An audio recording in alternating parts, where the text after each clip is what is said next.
I have 8 o'clock, so we will start the Tuesday, August 6th, 2019 meeting. And we will start the meeting by honoring our country with the Pledge of Allegiance. I pledge allegiance to the flag of the United States of America and to the republic for which it stands, one nation, under God, indivisible, with liberty and justice for all.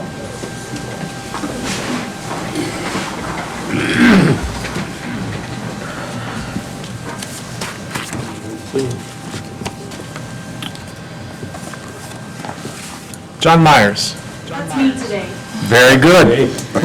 Good morning. I have Micropulse with me right here on November 7th, 2017. Ma'am, I'm sorry, if you could just start by probably come up here to the microphone, introduce yourself and who you're with, please.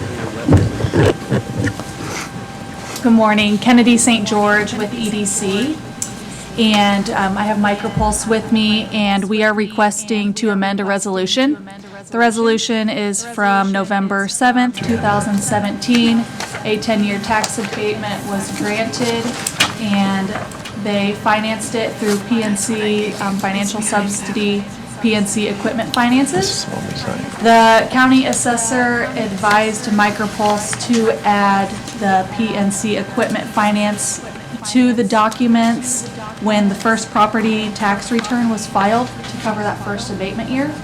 So we are asking to amend resolution number 2017-14 to add PNC Equipment Finance LLC as an additional taxpayer to use the abatement.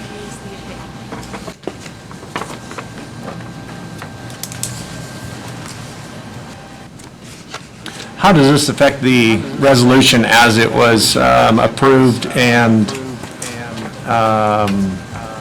have you been in compliance with the resolution that we approved for the last 2 years? Yes, it's been in compliance, and it doesn't affect the taxpayers at all. It's just adding them so that they can be used appropriately and added to the abatement.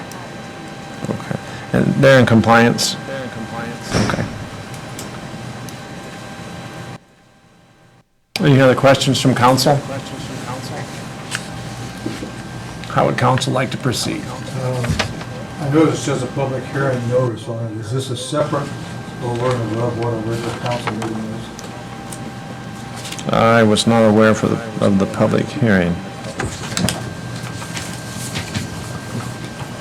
Okay, so we're going to back up, and I will close the council meeting at this time, and we will open the public hearing portion of today's business dealing with the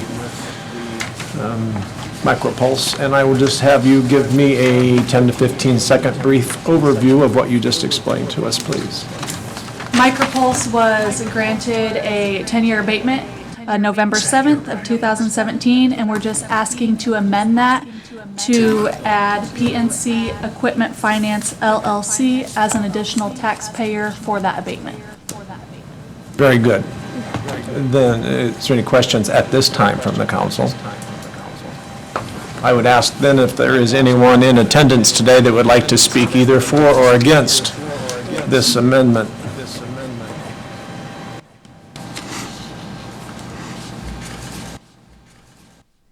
Having no response to that, I will close the public hearing, and I will reopen the county council meeting. And now I will ask council, how would you like to proceed? It sounds like this is just a clerical amendment, and so that being said, I'd be in favor of approving the amendment to 2017-14. And the new resolution number will be 2019-10, please. So I move that we approve resolution number 2019-10. I have a motion and a second. Any further discussion? We will go to the vote. All those in favor of the resolution, please respond by raising your right hand. And those opposed, the same. Let it be shown it was passed with a 6-0 vote with Councilman Kemper being absent. Thank you.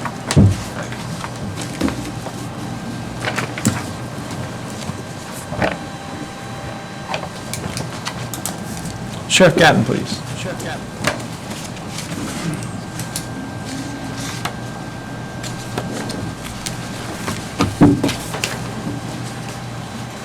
Morning, Mark Gatton with the County Sheriff's Department. Reason I'm over, I don't have all the paperwork, but the reason I'm over is to ask for the money that's going to be coming back from travelers for the loss of Deputy Archibald's car, equipment, and some other equipment that was in the car. So right now, what we have total, we don't have everything in from travelers. Jason's still working with them on what they call loose equipment in the vehicle. But right now, we're looking at getting $61,937.93 back. Of that, the car was valued at $35,576.50. That was after the deductible. I'm requesting that money go back into commissary because I purchased that car out of commissary, and the replacement vehicle we're getting came out of commissary already.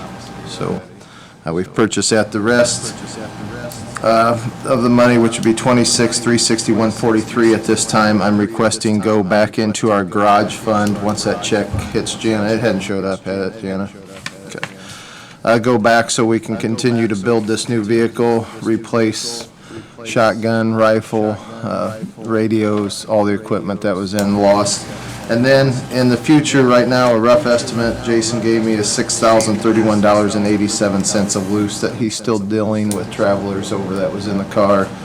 Jason, what do they constitute as loose equipment? Loose equipment being anything as far as nothing bolted to the car attached. Transport belts, cuffs, PBT, anything essentially you'd have in your trunk. The computers actually, laptop is even considered loose item because they don't consider it docked as a non-system. So laptop, we'll have to laptop it, So the first request is the addition, or the first check that will come in for $61,937.93, requesting that $35,576.50 be put back in the commissary, and $26,361.43 be put into or transferred into the garage fund, so we can continue to build this new vehicle. We've already purchased a new one. But neither one of those checks have come yet? Now, they're going to send that $61,937.93 from what Jason just received as one check. So it'll have to be divided, that money out. Janet, does that come into general and transferred into this fund? Well, I actually need to look into how I'm gonna have to handle that, because I don't know if we're gonna have to receipt it in and then pay it back out to commissary, I'm guessing, because it's all on one check. So I'll have to pay that portion back out to commissary and receipt the other one into county general for the garage supplies. And then we'll have to reappropriate that money back into the garage supplies line item for the sheriff's budget. I think we've had that before where the sheriff's check came back to the general fund and we transferred it into the sheriff. So this is not new. We approve his request.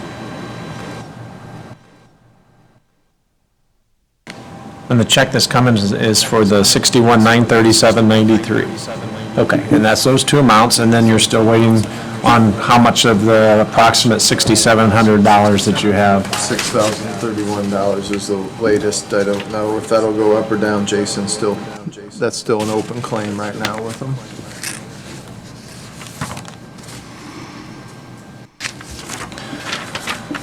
So, the check has not come in yet, so we would need to see, or I need guidance on how you would want to proceed once the check comes in, or do you want to wait until the check comes in before you approve it, or do we want to do a pre-approval so the sheriff can get that car equipped?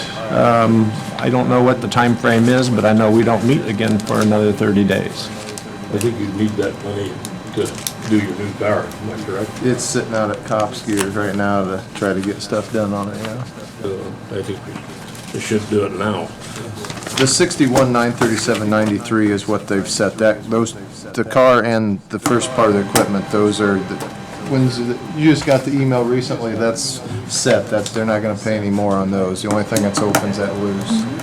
Would it be more appropriate to do an additional request out of county general than just let that money float back into county general, or do you want a pre-approval to disperse that money to them from after it comes in? Do we want to get ahead of ourselves or just give them an additional appropriation at this point? My recommendation would be to allow me to pay back commissary and then to also allow me to reappropriate the money when it comes in back into garage supplies. And that would make it cleaner as far as bookkeeping? So moved. I have a motion by Councilman Barrett. Second. Any further discussion? Okay, we'll go to the vote. All those in favor, please respond by raising your right hand. And those opposed, the same, and it was passed unanimously with board members present. Thank you.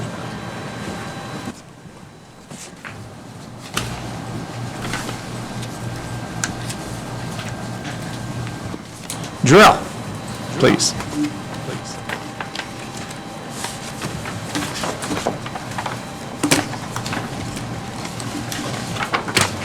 Jorrell Tucker with the Whitley County Solid Waste. I believe, is this a public hearing as well, or? It's an additional appropriation request. The Solid Waste Board is in the need of an additional appropriations of $80,000. This is a new formality with the change in the budget procedure with the county council having a binding review of the solid waste. The reason for the need is to our curbside recycling account with, I believe, Janice sent an email out yesterday that showed kind of the worldwide commodity market as a whole. It's just not a good situation currently. So we just need the additional appropriations just to get through this year. We actually signed the contract back, when was that, November? Tom, I think, back in November, December. So we've known we've needed to do this. It's just been the timeline of getting it done before the end of the year, just to, we have the money in our account. It's not raising rates or anything like that. It's just an additional appropriations for the budget. How much you have in your account? I believe it's just, I mean, the June 30th was just over 1 million, but then that's, we only get one draw a year, so that has to last us a whole year, if that makes sense.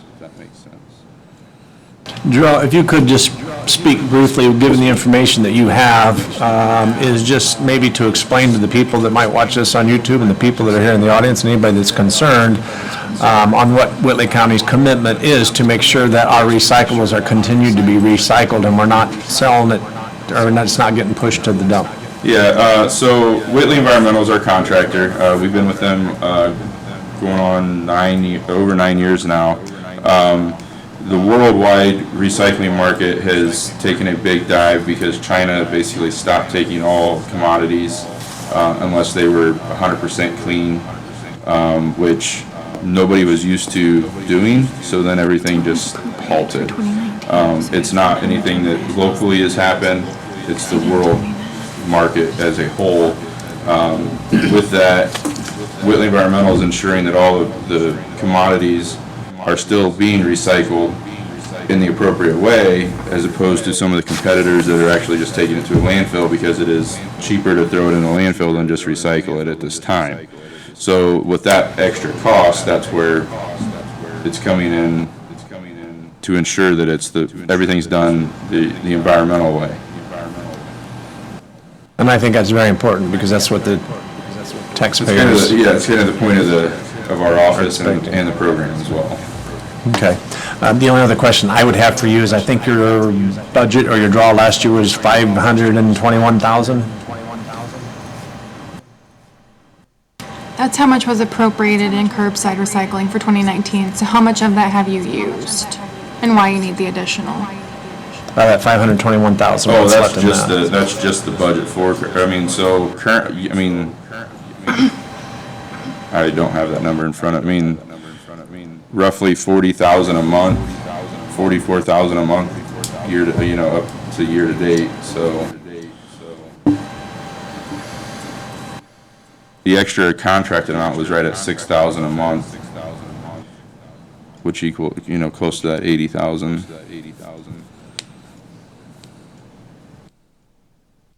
What do they do No, with the recycle, nothing sorted. Well, they're actually not sorting anything locally anymore just because of the market, the way that it is. I want to know what happens to it. They're actually hauling it up to Elkhart, to Board and Waste Away Group. It's a huge, single stream facility, that they actually process it there. Still end up in the landfill. No, it does not end up in the landfill. That's what their goal is not to do. So they found somebody that will buy it. They're paying to get rid of it. So they're not paying Whitley Environmental anything, but Whitley Environmental is paying them to take it and process it. So we don't really know where it ends up. We know it does not end up in the landfill, but I mean, it goes into the open market at that point.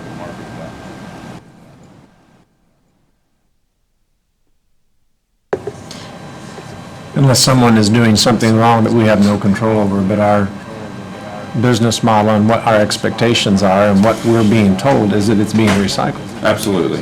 Yeah, I mean, every report that we get all the reports that show how things are handled, but in the end, once you process it long enough, you kind of lose track of it at some point or another. Just because, OmniSource is going to end up buying aluminum cans, that kind of thing, and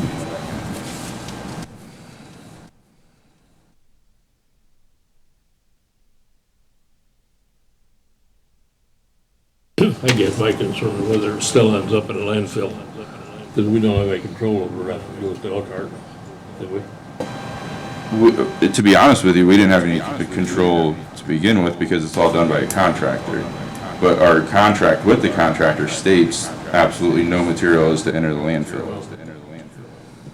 And there are penalties in place for that. Yes, there are. So they're fulfilling what our requirement is with them. It's just that once they sell it, Correct. we have, that ends our ability to track it or have any say in how it's handled. So this facility says that it's being recycled.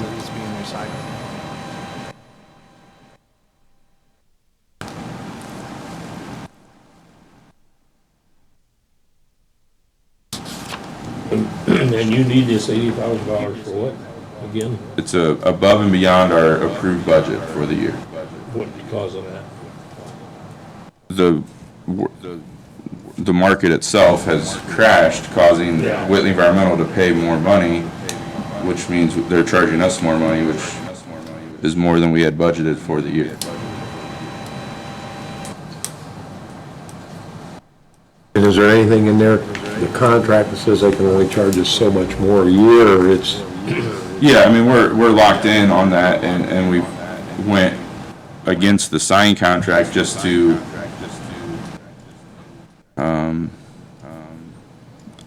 good stewards, I don't know, I mean. But there's nothing in the contract that says Whitley Environmental will not raise it again if it costs them more to get rid of it. If it costs them more, then they're gonna But the way come back the and. market is, it costs a lot more to recycle Right, it today right. than it does take it to the landfill. But we don't have any control, they can come back again and. They can ask the solid waste board for that, but after a meeting I had this last week with Whitley Environmental, I don't foresee that happening. It actually could come down to a rate reduction, but this was already in motion, so I didn't want to change any of that, if that makes sense. Right, that agreement was solid with Whitley Environmental was, the raise in the fees was done last It was winter sometime. November, December, Yeah. and then it's reviewed every 6 months. So hopefully this 80 will take us clear through this year. I'm honestly hopeful we don't even need to use all of it by any means, but it's Asking just to make sure. just so that we have it and we don't go over our approved amount. And that's, Yeah, so that's in the budget, money's- his budget. The money's there. The money's there in the budget, is appropriated, okay. Yeah. Well, the money's there. The money's The money's there. The money's not in the budget, he's requesting it to put it in his budget, to have it available to him. It's outside the budget, but it's money that's in the account of the solid waste district. Okay.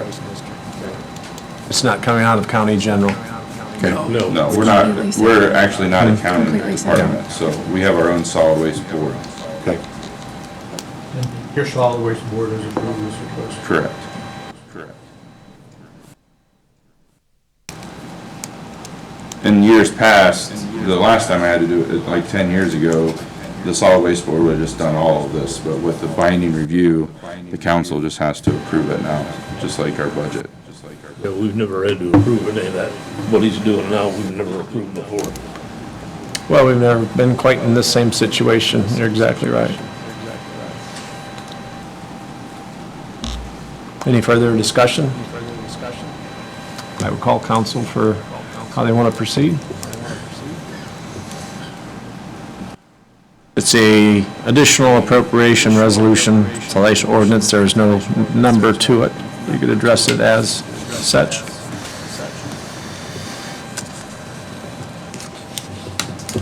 I make a motion, we move the money, or appropriate the money. I have a motion, a second, please. I'll second. A motion and a second. Any further discussion? Hearing none, we'll go to the vote. All those in favor, please respond by raising your right hand. And oppose the same, and let it be shown it was passed unanimously with the board members that are present. Thank you.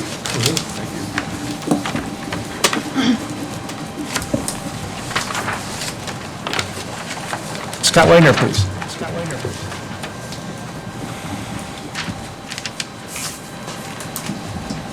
Good morning.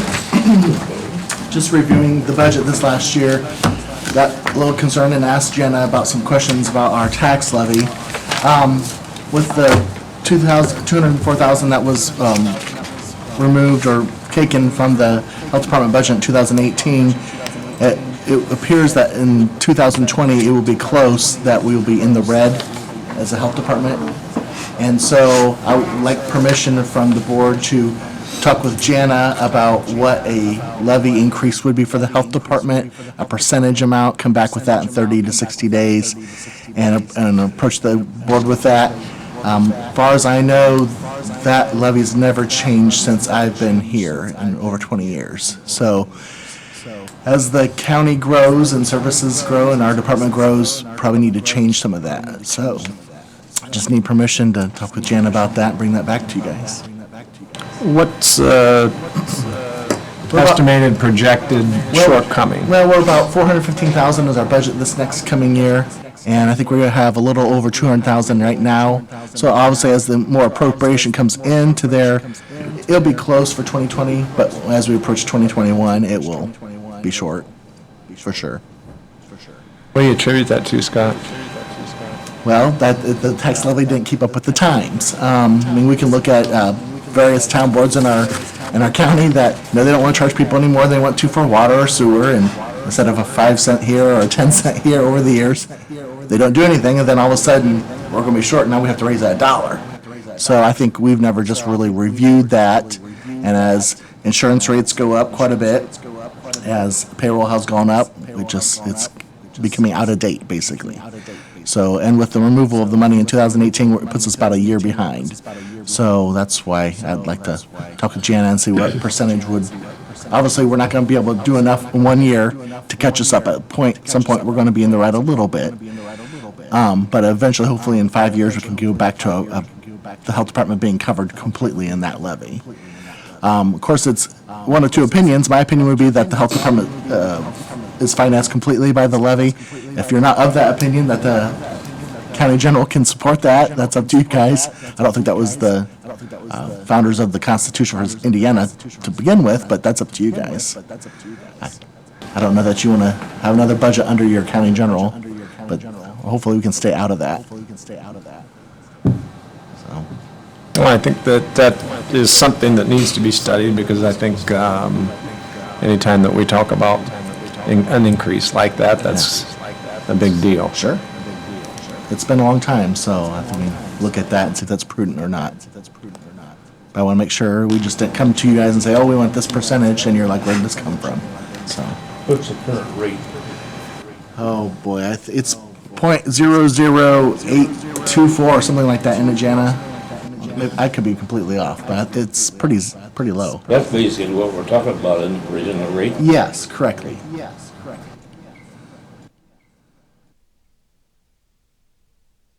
Not how much an increase in that rate. We have not. That's why I want to get permission to, It's .0141. oh, okay, there, I was way off.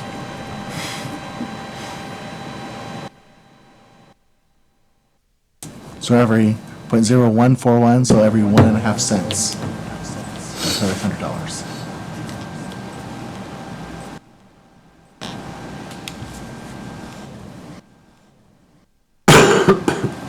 So you are asking us for permission to start having meetings with Jana to formulate a plan on coming up with what the shortfall is going to be and how you would need to, or look at raising it to get back to a point to where Right. you're self-sufficient. Correct. I think there will be obviously several years in there that we will have to be supported by county in general, just because you don't want to have such a huge rate affect the taxpayers. We want to be able to bring that back slowly and then be able to forecast that out for maybe the next 10 years. I think you need to get with Jen and you've got an amount of money you want to raise, figure that out, what that be to the tax rate, and we'd have to move on the tax rate. Do we need a motion for that, or just general consensus? I think a general consensus would be appropriate. So is there anybody that would be in opposition to Scott meeting with Jana and starting to formulate what they need to do? That'd be the way to do it. Right, you may proceed, sir. Thank you.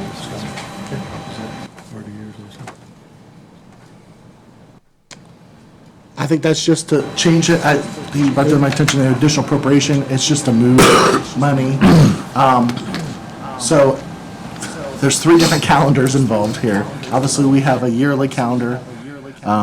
We have, the state operates on a July 1st to June 30th calendar. And so when Heather fills out the grant for the local health maintenance fund, that starts July 1st of every year. So when I started this year, I was still using 2018 grant money. And now, since July 1st started, I use 2019 grant money until June of next year. So we're always a little bit wacky compared to county calendar. And this is to switch money from, excuse me, from the 2 funds that we have in there, the trust fund and local health maintenance fund, to pay Carly out of that. Because basically, we spent down 2018, now we need to use 2019 for that. It's not additional appropriation from the county general, it's just to use our local health maintenance fund, so. And that's in the amount of 7,000? Yeah, that'll get us through the end of the year for that, and then, of course, the next year kicks into the other grant then, so. So it's an additional appropriation resolution/ordinance requesting $7,000 to be moved to cover the services you have because of the difference in the calendar year. Right. Would ask for council's wishes on this matter. It's different, yes. But we're spending more money on that because now we have Carly there, and so most likely those years that just gets put back in the fund again. But we're spending it this year, so. Motion to approve the additional appropriation resolution ordinance from local health maintenance fund to the health department for $7,000. Second. A motion, a second. Any further discussion? Hearing none, we will go to the vote. All those in favor, please respond by raising your right hand. And those opposed, the same. And it was passed unanimously with both members that are present. Anyone have any other questions for me? No. Okay, thank you. Thank you, Scott. Brandon Forster, please.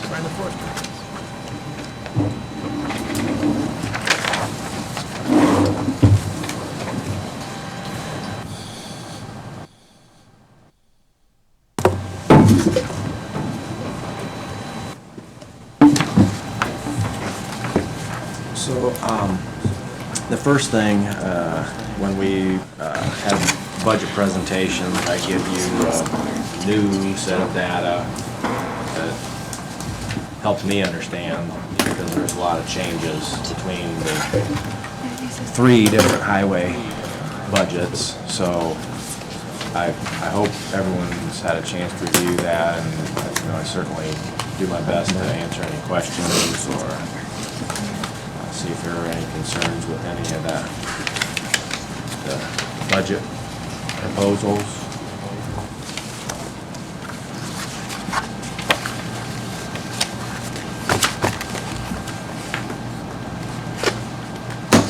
Okay.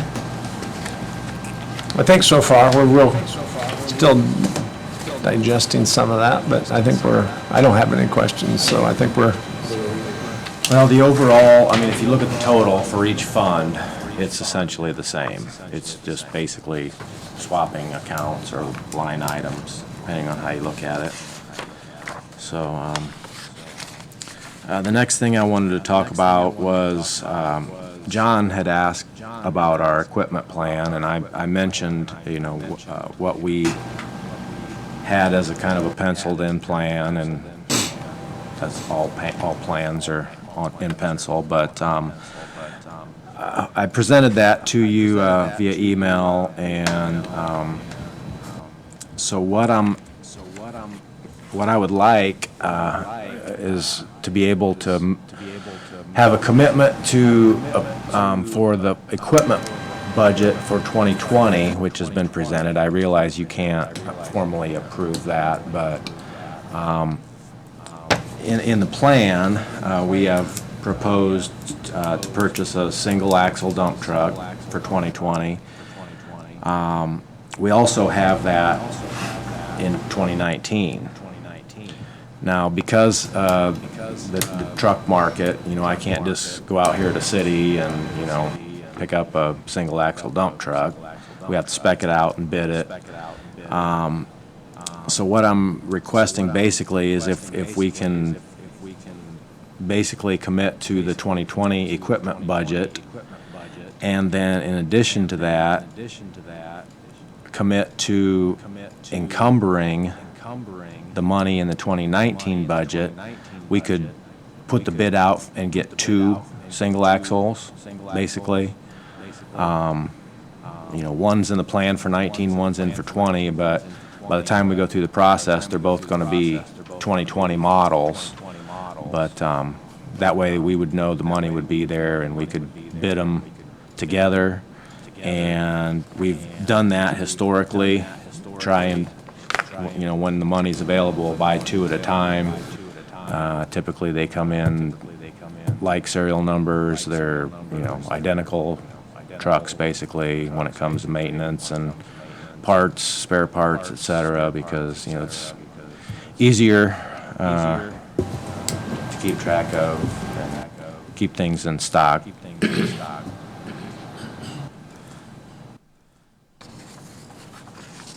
I guess,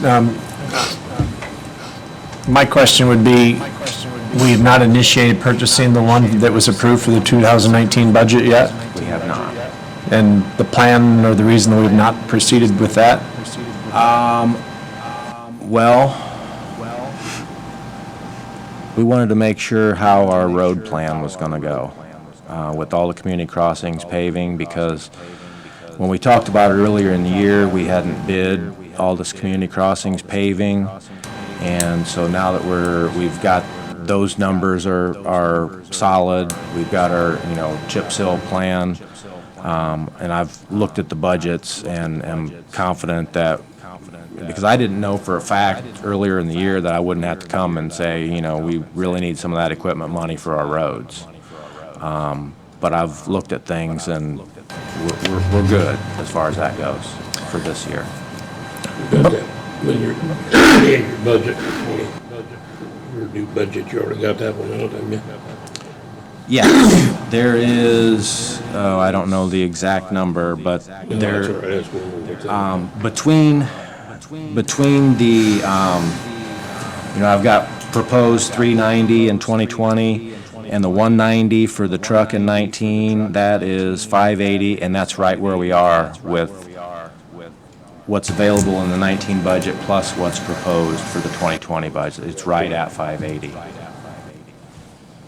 I guess, Brian, the question I would have is, when you ask for a dump truck at $190,000, that's a significant amount of money. And when you ask that for the 2019 budget, I would assume last year when we put the budget together that was imperative that you have that and that would be ordered.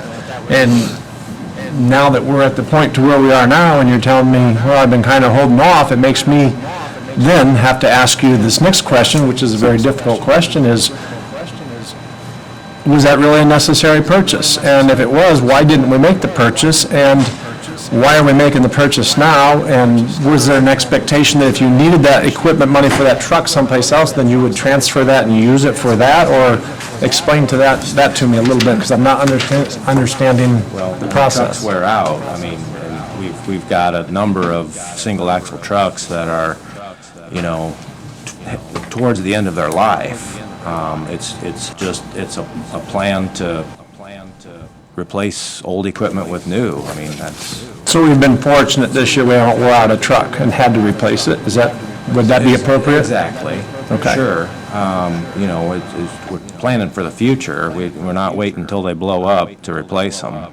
That's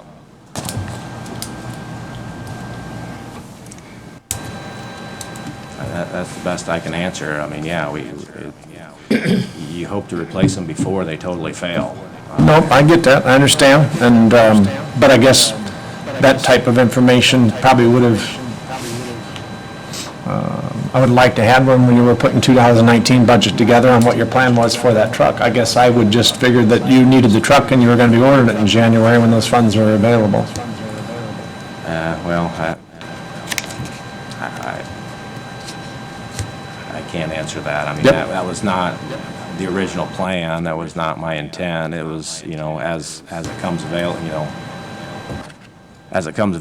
you know, as far as the time, and we've already been talking with suppliers about specs and that. Again, Are there any other unknowns with the road program? Are there any other large purchases or equipment that was planned for the new 2019 budget that was approved for that have not been spent yet? No. The one-ton dump truck and the sign truck in the 2019 plan, those have been purchased and they are in service. In fact, we auctioned the old sign truck. It was a 2000 model with 200,000 miles on it, so we replaced it, and the one-ton dump truck that we purchased is in service. Okay. So the budget process is continuing. I think with conversation that we had with Jana, we are fairly solid on the budget for next year, but I would ask council how they would want to proceed with this. I don't know, but what, we shouldn't just maybe table this for a month and have some discussion about it, but I will leave it open to council as far as how you would like to proceed. As I see it, he's just simply postponing the purchase of one dump truck from this year to next year, primarily so he can get two of the same model. Which kind of makes sense to me, so I think we'll approve it. Do you still have the 190,000? Yes. Yeah, you still got them. In the 19 budget, that's why part of my request is come the end of the year to encumber that into next year's budget. Because by the time we bid these and award the bid, and then they start to build, again, we can't go out here to city and buy these trucks. You have to order them and they have to build them, and it takes 6 to 8 months for them to build them. So if we would start the bidding process now and award a bid and order the trucks, they're not going to be delivered until 2020, regardless. So again, after further review of this year's budget and where we are with expenses with all the road program, I see that the money is there. And so that's, again, I'm just asking for a consensus on the equipment budget for 2020 and the consensus for in the future to encumber the 19 so that we can, order 2 trucks. So you don't anticipate the trucks being here before next year? Correct.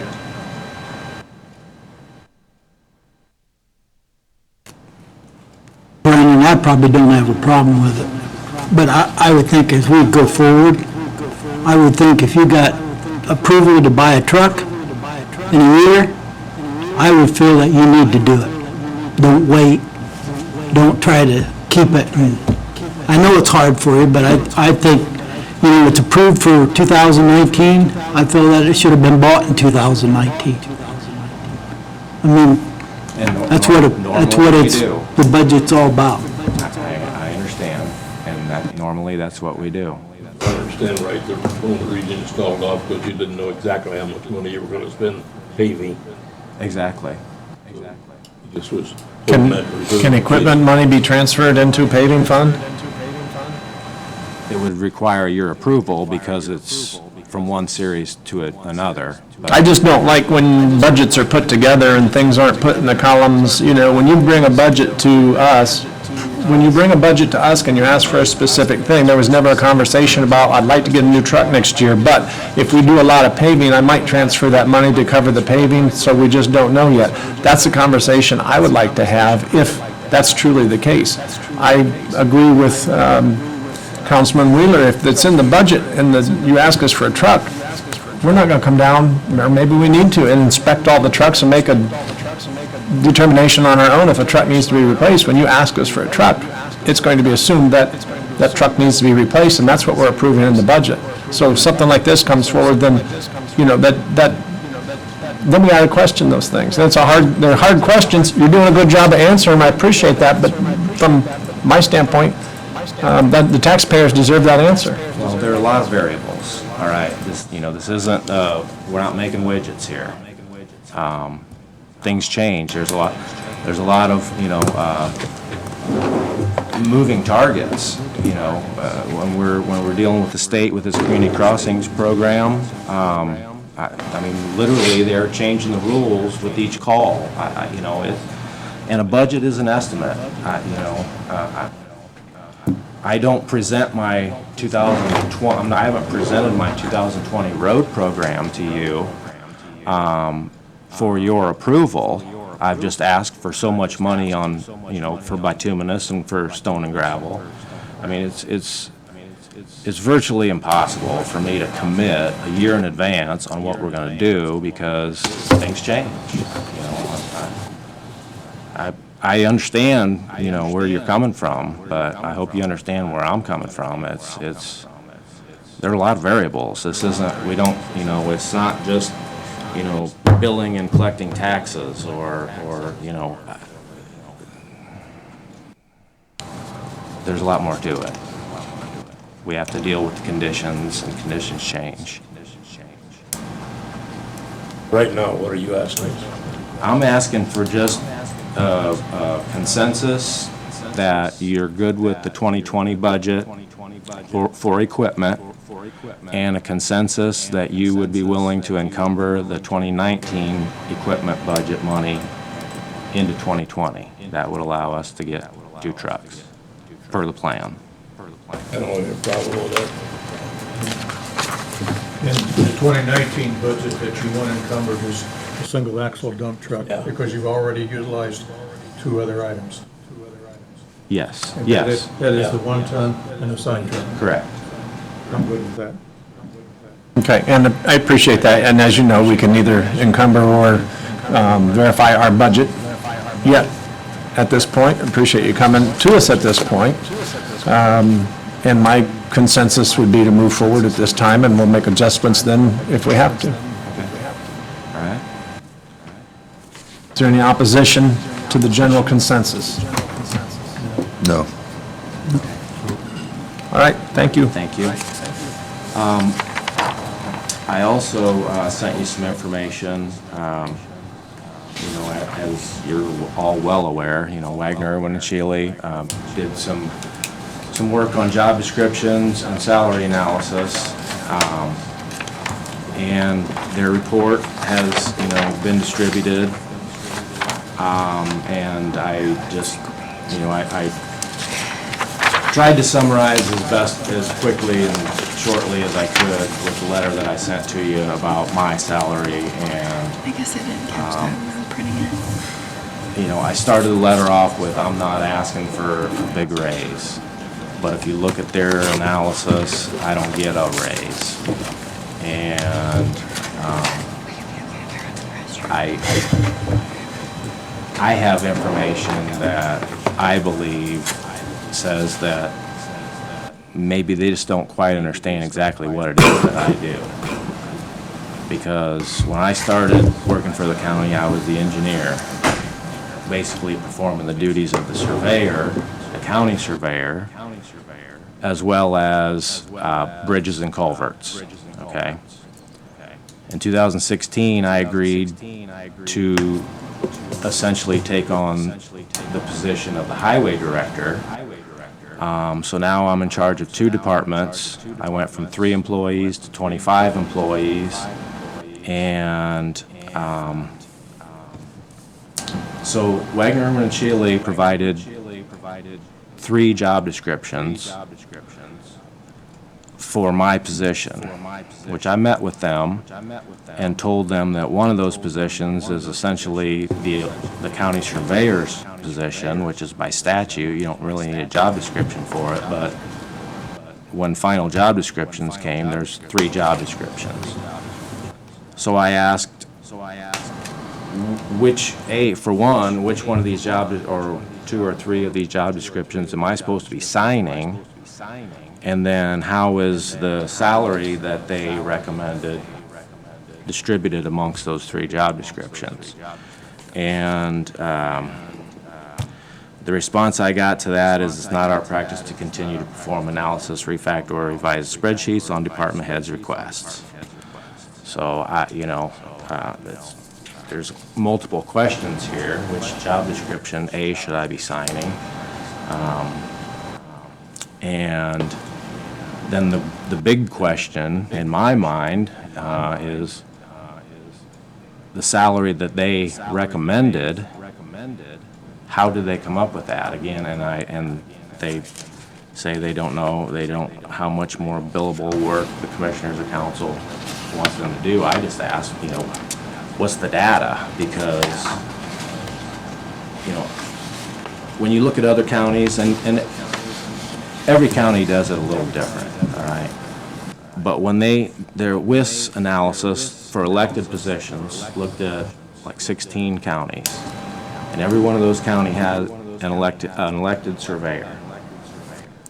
The surveyor is in charge primarily for section corner perpetuation and county drain maintenance. And, the average of the county surveyors that they looked at was 53,000. So if I do all of that and run the highway department, I'm asking, how do they justify the salary that they recommended? That Again, surveyor thing is all over the board. We operated for 30 years without a surveyor. And the Surveyors Association got to raise the heck with the state of Indiana that we didn't have one.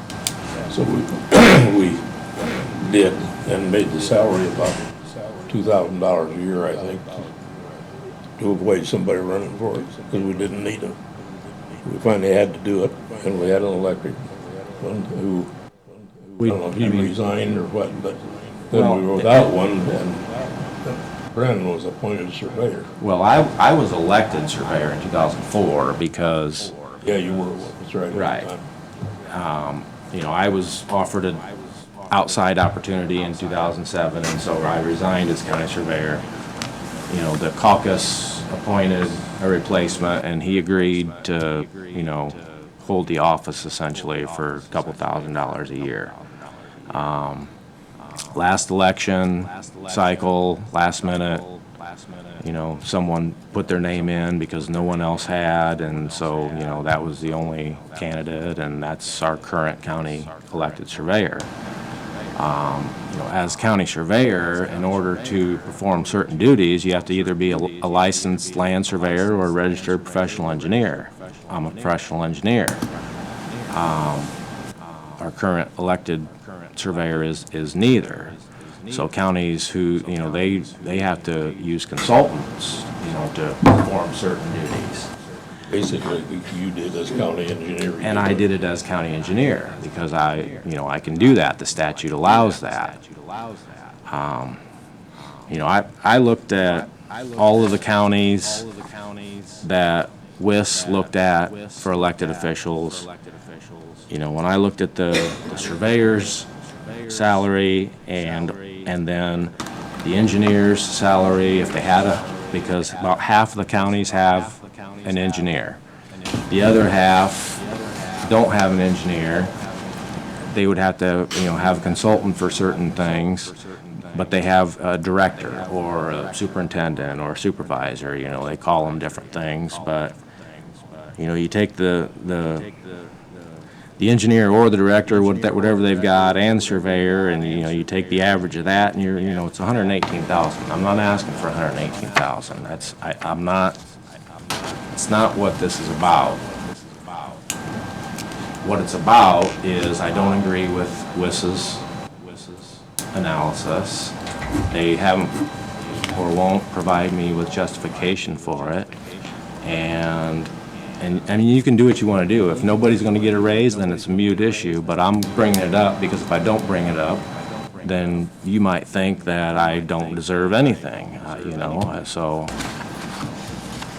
Well, I think I would be comfortable, and I appreciate what you're saying, but I think I would be comfortable unless council wants to go further into making a statement to you right now. The information that you've presented us is good, but we as a council have made a commitment to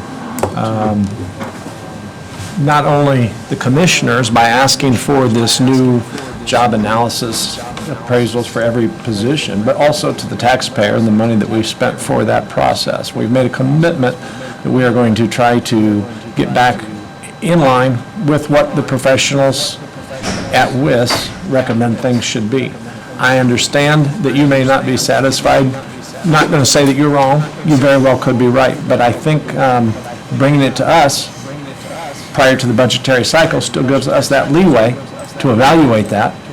But we need to have you go through, just like any other position at this point, the process. And what I would like for you to do, Brandon, is you said you have a list of questions. Present that list of questions, and I hate to pass the buck, but I'm going to have you present that list of questions, or I would suggest that you proceed by presenting that list of questions to the commissioners. Let them evaluate that, let them make a decision if they want to send it back through WIS and get your questions answered that way. We took ourselves out of it. We made a commitment to go by what WIS recommends because it makes it transparent. It makes it transparent to the taxpayers, it makes it transparent to the employees, and it's as fair of an assessment that we can do to gather information to know what we should be doing. We had a personnel committee, and we tried to handle that as department heads, commissioners, and councilmen for a number of years, and it just created a lot of contention, and it created a lot of animosity. It created some situations between different departments, and we decided to get away from it. So essentially, that's been taken out of our hands. We have the power and the authority to adjust the budget as you would present it, or WIS would present to us, but we really don't have any power because we've taken it away from ourselves on making a decision on whether your position was evaluated properly. So I would ask you to go back through the channel in that process to try to have those conversations, but it's nothing that we can help with. I've already gone through that process. I went to the commissioners and told them I didn't agree with certain things, and I was told that you need to go to WIS, and I did go to WIS, and I asked those questions, and I read you the answers that I got.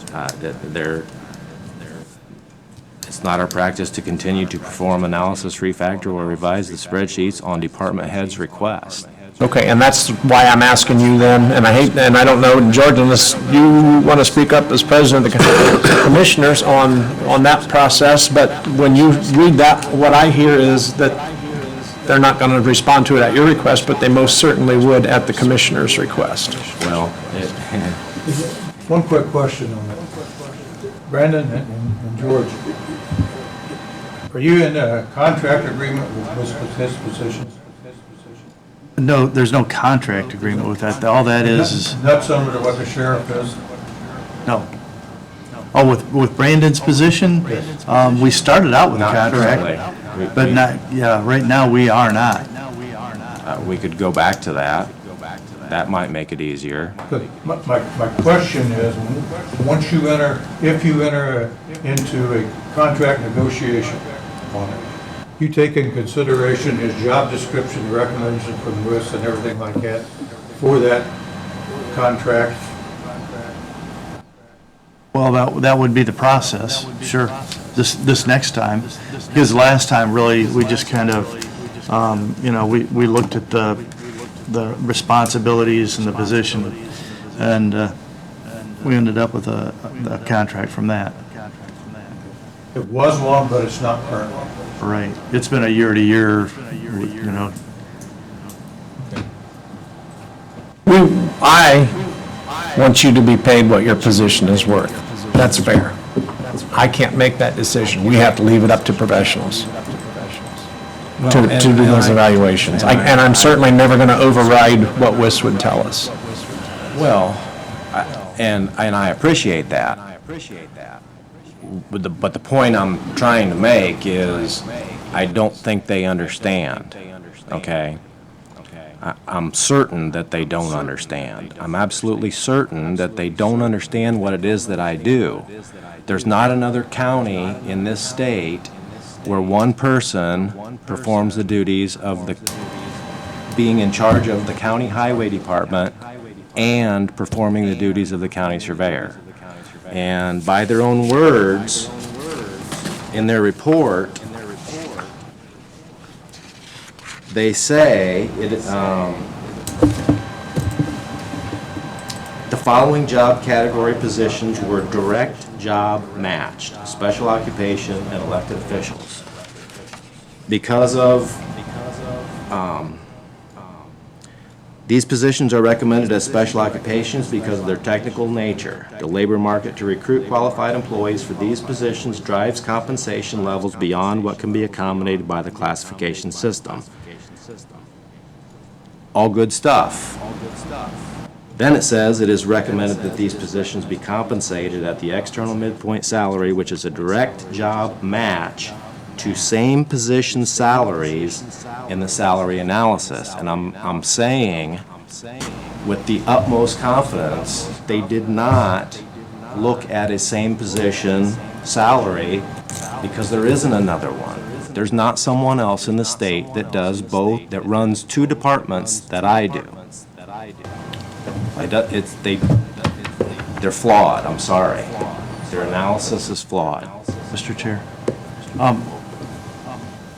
When we talked to WIS about this, what WIS's position was on that it's a 40-hour-a-week job. You are doing different jobs, but you're not, it's still 40 hours that you're dealing with. And that was their position, that they had to look at it as not 3 jobs at once, and you were working the 80 hours or 120 hours, and that's what they're, when we talked to them. Well, but your compensation has to be based on responsibilities and duties. It's not about hours worked.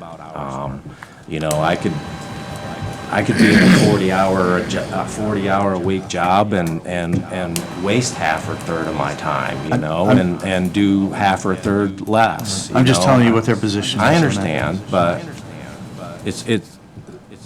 the compensation rate is based on responsibilities and duties. That's why they started out with the job description, yes? Again, I appreciate what you're saying, but we're not going to resolve it here. And my opinion is, unless council wants to keep the discussion open, that we have to have you go through the procedure that I've already outlined. And I would really like to encourage you to do that. List those questions, get with the commissioners, let's go back through WIS, and then bring it to us. But the point, as far as today, you've made your point, I appreciate that, but we're just kind of dragging it at this juncture. And, Unless council would tell me we'd like to keep this discussion open? True, we hired somebody to tell us how we should be doing it, but they didn't have anything to compare it to. And we are not locked into that. We can still change it anything we want to change. And I'm not saying we want to change it, I'm just saying that we're not that locked in. We still run it. So what would be your recommendation at this point, then? I think at this point, I think the council needs to discuss what we need to do in his case, because it's special. And what we do in his case also will affect other things. For instance, if we give him a raise over and above what he's got now, then we're obligated to give that same raise to the sheriff. So we're talking about two different positions. Well, I think we need to take that completely out of it. We can't base on whether or not he's worth a raise on whether we'll have to give it to somebody else. That's a complete moot point when it comes to his. Sheriff that says We do, but we can't use that as a consideration not to give him a raise. no, we can't. But I'm just telling you that that's a part of what we're gonna do. And I'm not asking for a ridiculous raise. I'm just asking for a fair, cost of living or whatever you think is appropriate as a raise. I didn't think there's anything wrong with us taking, I'm not recommending this, right? I'm just saying, take a look at the cost of living increase. And I think that's a point that we have not gotten to or discussed yet, and that could very well, we could work on that yet We today. need to look at when we get to that stage. And keeping in mind that that's also going to affect the sheriff's department, or the sheriff. Well, it affects every county employee, I agree with that. I also think we should enter some discussion with the commissioners on whether that position should go back to contract, since it is unique and the only one in the state as compared to not having a contract. And I think that's a good idea too, because it's a different. And I think that conversation could be coupled with Brandon's questions that he would have for WIS, and then that would put it on the commissioner's plate as far as you evaluating how you want to proceed with it, and we will fully support your decision on to put it back through WIS, even if you need to come to us for an additional, which I think would be minimal, appropriation for an expenditure with WIS. So I think that would be the best course. That sounds. Are you at least satisfied with that? Absolutely. Okay. Anything else for us today, Brandon? That's it for me, unless anyone else had any questions. Okay. Very good, thank you. very Thank you, much. Brandon. Paul Warden, please.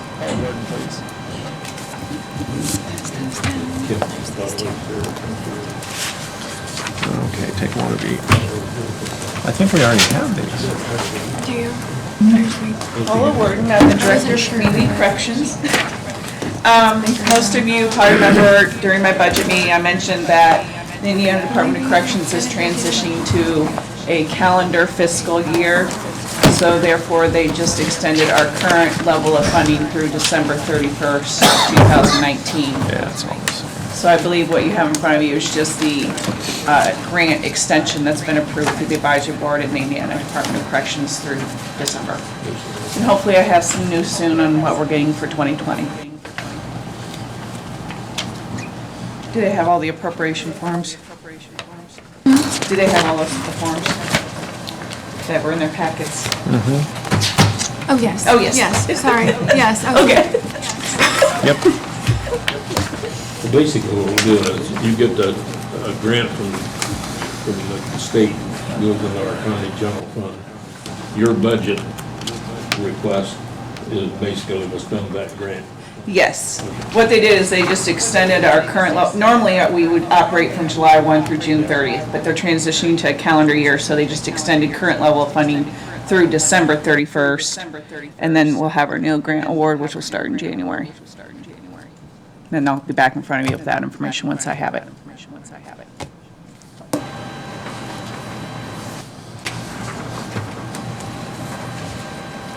Any questions? Any questions for Paula, please?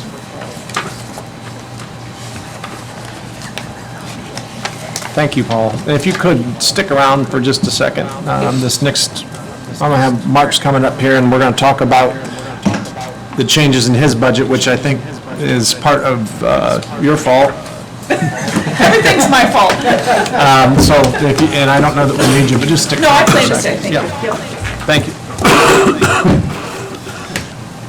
Mark Sturtevant, please. And Mark, I would tell you that I may have misled, come on forward. I may have misled you a little bit on the conversation I had with you as far as the purpose for today, because this isn't where we'll talk about the letter that you got from Jana on proposed cuts that we made. That'll be September, but I would still wanted you here to talk about the difference in adjusting from what we approved out of community corrections budget. So anything you want to address is fine, just understand that I probably led you to be here rather than the September meeting. If there was a misunderstanding, I apologize for that. Okay.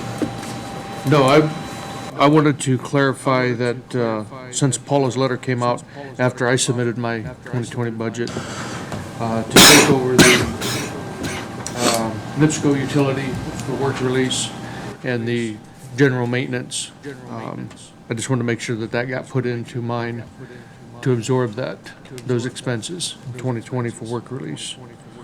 Did you make that adjustment? Yes. Okay, so that adjustment has been made in the proposal, yes. Did you put it in the 36004 or the 37? I adjusted it to whatever you gave me with that had the highlighted numbers on it. Okay. So, I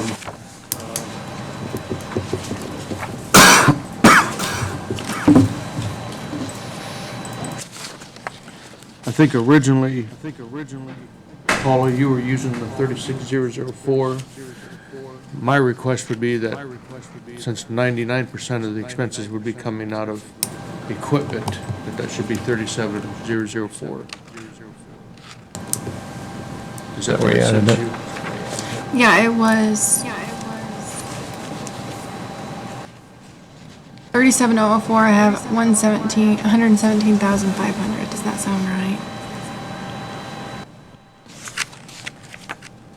Whatever she requested, which was the, I requested 15 and 15. then 6,000 for NIPSCO, but I didn't consider Okay. Whitley Environmental. yes. NIPSCO services for 6,000, building maintenance for 15. Yep. And a total of 21. Yes. The only other item would be the waste removal, trash. That would be $13.80 a year. Would need to be included in the general, the utility account, which I don't. $13.80? 1,300. Oh, It's okay, $115 a month okay. for waste.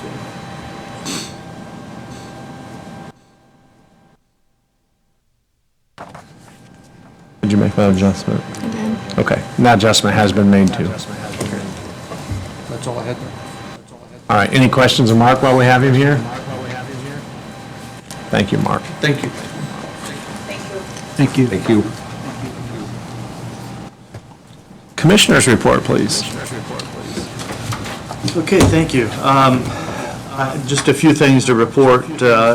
Branch Court, we're completing our build-out for that. Extension will be moving in, what, in 2 weeks? Well, right after Labor Day. Yeah. Then So- might say they're gonna be closed, because it's a short week, they're gonna be closed that week for the move.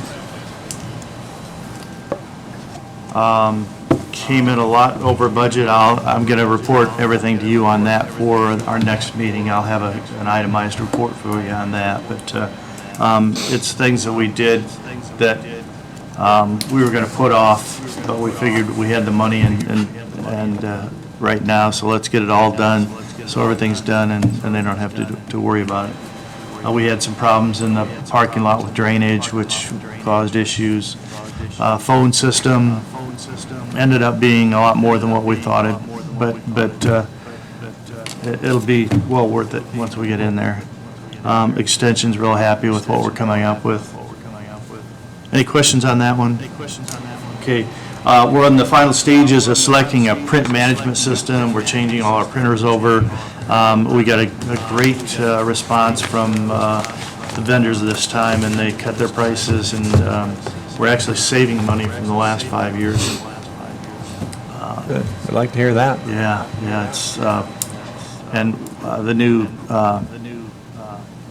lease is going to be a municipal lease, which is a better for us, because if we would come into an issue where we have a problem with a year, then we can always get out of that lease rather than be obligated for 5 years in a lease. But this is a 5-year program that we're working with. Good. I might add, our assistant did a yeoman's job of finding over 100 printers that the county's paying lease on. in all the offices and putting this whole program together for us. See, that's one thing that we're doing also, is we've got Jen going through and talking to each one of the department heads. We're asking the department heads do you need these printers, do you not?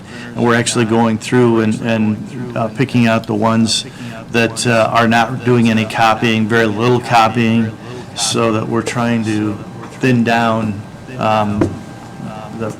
there are a lot of departments that have 8, 10 printers in the department. Every time you turn around, you're going to hit a printer, but we're working on that. So that's what we're waiting for right now. We didn't want to sign an agreement until we make sure that we can get those whittled down as much as we can.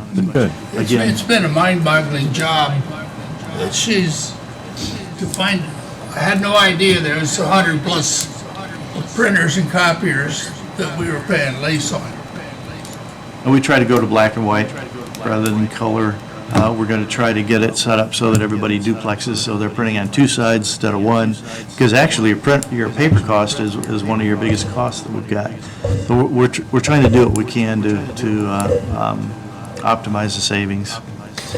So with that being said, and the cost of paper and being an extreme cost, what do you think about going paperless as far as commissioners and council? I think it's a great idea. Plan or idea for that? I know we're getting off topic, but. Yeah, we need to look at that, we really do. We have looked at it before. Because we got handouts today on stuff we already had, the exact same information, not negative towards you.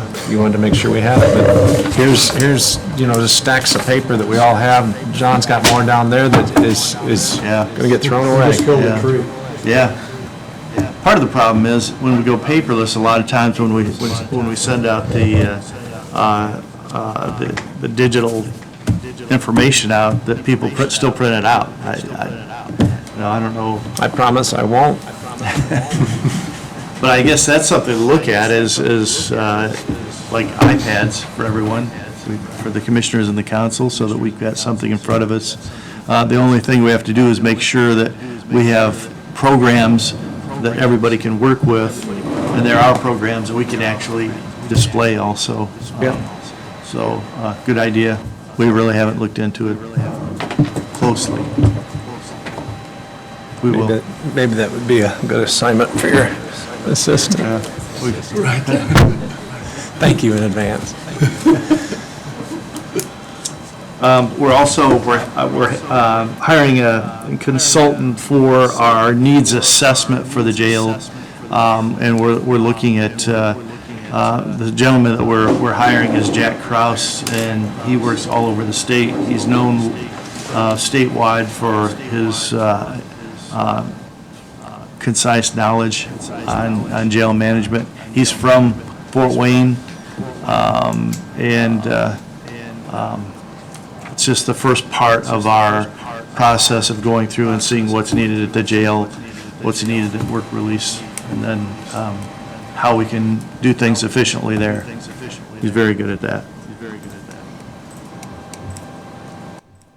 This needs assessment is required by the state before we move on to anything else, so it's not just for our information, it's a requirement. That makes sense. We need to have that information. And then also, I'll be bringing to you your next meeting, the prosecutors ask us to provide funding for a year for them until they can budget for the next year for an interview room actually it's 2 interview rooms that they're going to have at the Northwest Center here off of Van Buren. DCS uses it, the state uses it, and we do our interviews for juveniles in this area, and it's a very touchy subject. You got to make sure that everything's confidential, and the prosecutor said that he would be funding after that, but we'll be bringing that to you. It's $9,900 is what it is for the year's lease, but very important that we have that. It was in branch court, and with extension going into branch court, it just wasn't feasible for them to stay in branch court. So would we be leasing space back from the space that we're leasing, or would we just get a discount on the space that we're leasing? Give them a discount.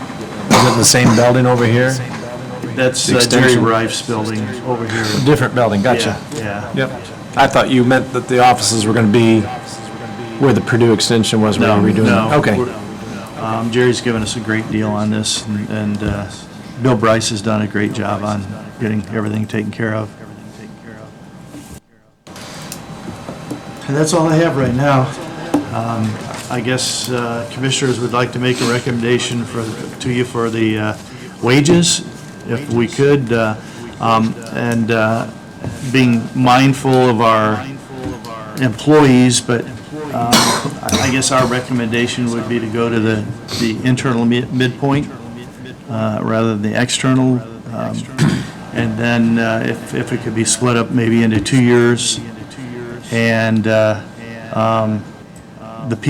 13 people that wouldn't be getting a raise, we would suggest cost of living for those people. Otherwise, Part-time, aren't they? Pardon? Those 13 are all part-time. Not all of them. There's a few of them. Well, it's like Brandon wouldn't, the people that wouldn't, the people that are over there, it shows that they're over their wage for the midpoint, wouldn't get a raise. Or a cost of living adjustment, I guess is what it would be. It'd be a COLA. But I think we feel that if you didn't have the cost of living adjustment, then we're trying to equalize pay, but yet we're going backward for the first year. Yeah, if we don't give a cost of living, we're behind again. So that would be our recommendation. I know that you gentlemen will consider what you need to consider, but that's where we are on it. Any questions? Okay, the next item I have would be approval from the minutes from July 2nd, 2019. I would ask at this time, are there any additions or corrections to the minutes as they were presented to you? Hearing none, I will call for a motion, please. Kim? Just 1 minute. I want to thank you for catching that glitch with micropulse on it. Yeah, thank you. Yeah, I want to thank you for catching the glitch with micropulse that we corrected on it. Yeah. Thank you.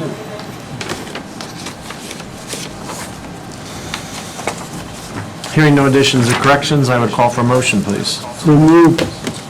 I have a motion, a second. I have a motion, a second. All those in favor of approving the minutes as presented, please respond by raising your right hand. And those opposed, the same, and they were approved unanimously.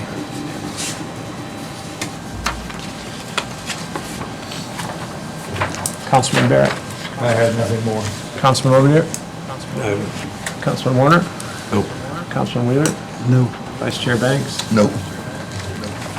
I have nothing at this juncture other than to ask Jana a question on where do we need to be in your time frame as far as the budget on making our final decisions on not only the WIS recommendations, but also potential recommendations for, or changes for cost of living increases. When do we need to have that decision made? As soon as possible. Do we have the luxury of the September meeting, or is that something that we need to work on today? You do. We do. You do have the luxury of waiting until that meeting. That would probably be the absolute, last time that I would recommend that you make any changes, because I have to, no, August 14th.